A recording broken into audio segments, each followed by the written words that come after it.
महज 14 साल। ये एक ऐसी उम्र होती है जिसमें जो बच्चे होते हैं वो पढ़ाई लिखाई करते हैं, अपने देश के भविष्य बनने की जो राह है उस पर चलने के लिए अग्रसर होते हैं या फिर खेल कूद में मशगूल होते हैं। 14 वर्ष, टीन एज जिसे हम कहते हैं, यानी कि एक बच्चा जो है वो युवावस्था में जाने के लिए, किशोर अवस्था में जाने के लिए वो बस एंटर ही कर रहा होता है। एक ऐसी उम्र जिसमें लोगों को अपनी जिम्मेदारियों का भान होता है। एक ऐसी ही उम्र में हमें गिरिडीह का एक बच्चा मिला है धनबाद के SNMMCH में, जिसे देखकर आप भी हैरान हो जाएंगे, उसकी उम्मीदें, उसके हौसले और उसके जुनून को देखकर। जी हाँ, ये जुनून है बस जिंदा रहने की। उसका हौसला इतना मजबूत है कि वो गिरिडीह जिले से खुद यात्रा करके, अकेले सफ़र करके खुद का इलाज कराने के लिए SNMMCH आता है हर महीने, या फिर कभी महीने में 2 बार 3 बार। आप सोचिए कैसा दृश्य होगा उस घर का जहाँ पर लोग ऐसा चाहते हैं कि जो बच्चा है उसे काफ़ी गंभीर बीमारी है तो वो शायद इस दुनिया में ना रहे। उसके परिजन ऐसा चाहते हैं। कैसा मंजर होगा उस बच्चे के लिए, क्या कुछ उसकी मनोभावना होगी। अभी हमारे साथ 14 वर्ष का एक बच्चा है जिसके हौसले और जो इसकी ताकत है कहीं ना कहीं इसे ज़िंदा रहने के लिए वो मोटिवेट करता है, और कहीं ना कहीं ये समाज में कई ऐसे लोगों को भी मोटिवेट करता है जो ज़िंदगी के लिए अपनी जो जंग है, अपनी जो लड़ाई है वो जारी रखे हुए हैं। एक उम्मीद बस ज़िंदा रहने की, जिसके लिए इसके परिजनों ने भी इसका हाथ छोड़ दिया है। काफ़ी भावुक करने वाली तस्वीर ये नज़र आ रही है धनबाद के SNMMCH में। हमने जब यहाँ पर देखा कि यहाँ पर एक बच्चा अकेले है तो हमने इससे बातचीत की कि तुम कहाँ से आए हो और तुम्हारे साथ में कौन है। तब इसने जो बताया वो काफ़ी ज़्यादा भावुक करने वाली बातें थी। इसका कहना है कि इसके माता पिता ने इसके इलाज में अब साथ देना छोड़ दिया है। उन्हें बस ये उम्मीद है कि उनका जो बच्चा है ये शायद ना रहे क्योंकि इसे गंभीर बीमारी हो गई है। तो आप सोचिए कि कितनी असंवेदनशीलता देखी जा रही है समाज में, लेकिन फिर भी अपने परिवार से लड़के, अपनी बीमारी से लड़के ये जो बच्चा है ये अभी अस्पताल में मौजूद है। कहाँ से आए हो आप? गिरिडीह जिला जमुआ थाना से। जमुआ थाना से। आपको क्या परेशानी है, क्या बताया गया है डॉक्टरों के द्वारा? किडनी में इन्फेक्शन है, बोला डॉक्टर 2 साल में ठीक हो जाएगा। 2 साल में ठीक हो जाएगा। तो घर वालों को कब पता चली ये बात?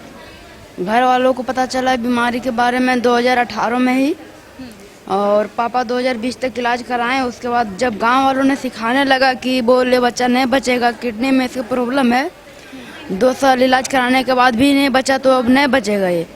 गांव वालों ने ऐसे पापा को सिखा दिया। उसके बाद पापा शराब में बिजी हो गए, शराब दारू पीने लगे।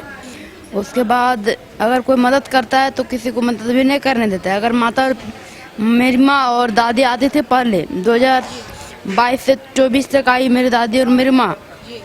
तो पिताजी ने मारा था दादी को और दादी का माथा फाड़ दिया था। उसी दिन से हम किसी को साथ में नहीं बोलते आने के लिए, और हम उस दिन से अकेले आ रहे हैं।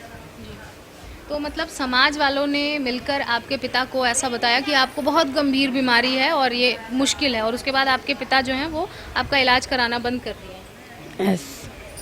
तो आप सोचिए कि ये समाज कितना लोगों के लिए घातक भी हो सकता है। जहाँ एक और समाज के लोग जो हैं वो हिम्मत देते हैं लोगों को, वहीं दूसरी ओर जमुआ थाना क्षेत्र का ये बच्चा है, ये कहानी बयां कर रहा है अपने गांव का कि लोग किस तरह से इसके घर वालों की हिम्मत को छीन चुके हैं, और कहीं ना कहीं इसका घर जो है वो शराब के कारण बर्बाद हो गया। इसके पिता शराब के लत में लग गए हैं और शराब के कारण कहीं ना कहीं वो इनकी माता और दादी जी जो हैं उनको भी क्षति पहुंचाते हैं जब वो इनके इलाज के लिए आती हैं।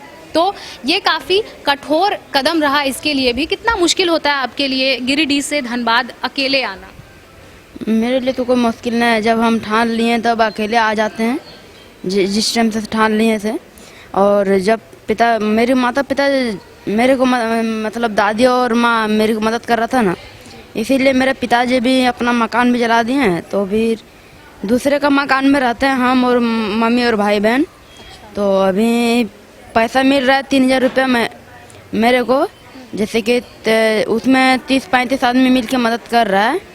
उससे मैं अपना इलाज कराने के लिए आते हैं। पहले काम करते थे पढ़ाई नहीं करते थे अच्छा, और अब पढ़ाई कर रहे हैं। कौन से क्लास में हो आप? 7 क्लास। 7th में। तो आप ये जो ट्रैवलिंग करके अकेले आते हो तो इसके पैसे कहाँ से मिलते हैं आपको? आप बता रहे थे कि कुछ लोग मदद करते हैं, 3000 रुपये कहाँ से मिलते हैं? हाँ, वो मुखिया जी बनाए थे एक ग्रुप, उस ग्रुप से हमको मिल रहा है 3000 रुपया। अच्छा, विधायक बोले कि रांची से इलाज कराओगे तो पैसा देंगे, नहीं फिर हम नहीं दे पाएंगे अभी। तो रांची हम रिम्स में इलाज नहीं करा पाए, उतना दूर अकेले जाना, हम बोले अकेले उतना दूर नहीं जा सकते हैं। यहाँ तो 2-3 घंटा 4 घंटा का रास्ता है, वो दिन भर का रास्ता है, इसलिए हम वहाँ छोड़ दिए और यहीं से इलाज करा रहे हैं। यहाँ का दवा भी सूट किया हुआ है। तो मुखिया जी ग्रुप बनाए और मुखिया जी उसमें 35 लोग जुटे हुए हैं और उसी ग्रुप में सब लोग मिल के 100 रुपये का मदद करते हैं और 3000 रुपये मेरा हो जाता है इनकम। मतलब आपको जो सहायता मिल रही है वो लोकल लेवल से मिल रही है, मुखिया आपके जो गांव के हैं उनके मदद से मिल रही है। झारखंड सरकार की तरफ से कोई पहल या किसी तरह का फॉर्म आपसे भरवाया गया? आपके जो मुखिया हैं उन्होंने भरवाया है? नहीं, अभी तक नहीं हुआ वैसे। नहीं हुआ है। बाल कल्याण समिति की तरफ से कोई मदद मिली है आपको? नहीं मिली है। आप सोचिए कि कितना ये गंभीर मामला है।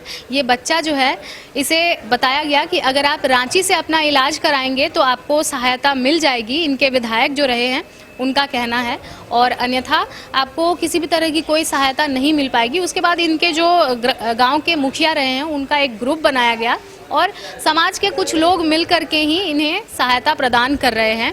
और इस बच्चे को अकेले आने जाने में जहां पर सुविधा समझ में आई, चूँकि रांची जो है इनके क्षेत्र से काफ़ी दूर है, तो इन्होंने अपना जो कन्वीनियंस है उसे देखते हुए ये धनबाद का रास्ता इन्होंने चुना ताकि अकेले ये आ जा सके।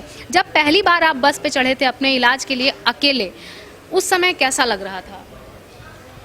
उस समय तो मेरे को कोई फील नहीं हुआ, क्योंकि बस कोई दूर और नहीं, कहीं दूर का बस नहीं है, क्योंकि वो बस मेरे गांव से मेरा ही 5-6 किलोमीटर दूरी का बस है, इसलिए उस बस में आ जाते थे। और फिर जैसे कि दादी और मेरी माता आती थी, दोनों 1 साल तक आई, 2022 से 23 तक। तब तक हम जो गाड़ी में आते हैं और जाते थे, वो गाड़ी वाला भी हमको ड्राइवर पहचान लिया था, इसलिए भी अभी भी उसी गाड़ी में आते हैं और जाते हैं, इसीलिए हमको कोई फील नहीं होता। मतलब ड्राइवर और जो उपचालक होते हैं उनसे आपकी जान पहचान हो गई है? हाँ, इसीलिए हमको कोई दिक्कत नहीं होता, कोई डर तो नहीं। अब वो लोग पैसे लेते हैं, बस वाले लेते हैं पैसे? हाँ, पैसे लेते हैं, कभी कभी हाफ भाड़ा लेते हैं, कभी कभी, और बाकी समय फुल ही लेते हैं, कभी कभी हाफ भाड़ा लेते हैं। झारखंड सरकार से आपकी क्या गुजारिश रहेगी? झारखंड सरकार से गुजारिश है कि मेरा भी अपना घर भी नहीं है, उसका कुछ सहयोग हो जाए और मेरा इलाज को। नाम क्या है आपका? राजन कुमार वर्मा।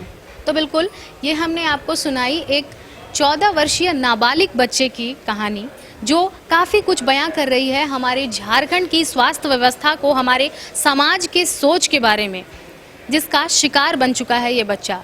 जी हाँ, जहाँ एक ओर इसके पिता चाहते हैं कि इसका जीवन जल्द ही समाप्त हो जाए क्योंकि इसकी बीमारी में काफ़ी ज़्यादा खर्च लग रहा है, और वहीं दूसरी ओर यहाँ पर इसका जो हौसला है ये काफ़ी बुलंद माना जा रहा है, और समाज के कुछ लोग आकर बढ़ चढ़ कर इससे सहायता भी प्रदान कर रहे हैं। वहीं दूसरी ओर इसने सरकार से गुजारिश की है, चूँकि इसे बताया गया है, डॉक्टरों के द्वारा इसे बताया गया है कि 2 साल में इसकी जो बीमारी है वो ठीक हो जाएगी, तो कहीं ना कहीं इसे जीने की एक उम्मीद जो है वो देखने को मिल रही है, और वही उम्मीद जो है इसके जज्बे का कारण है, और जिसके बलबूते पर ये बच्चा आज यहाँ अकेले अस्पताल में अपने इलाज के लिए आया है। फिलहाल अब देखते हैं झारखंड सरकार इसकी किस तरह से सहायता करती है, जहां एक और झारखंड सरकार सभी के लिए अलग अलग योजनाएं लाती है, लोगों की सहायता करती है और कहती है कि अबुआ राज में किसी को भी कोई भी परेशानी नहीं होगी, तो क्या अबुआ राज इसके लिए सहायता प्रदान करता है या नहीं। फिलहाल इस खबर में इतना ही, हम फिर लौटेंगे कुछ प्रमुख खबरों के साथ। तब तक के लिए देखते रहें मिरर मीडिया। कैमरामैन मुकेश के साथ प्रिया पांडे।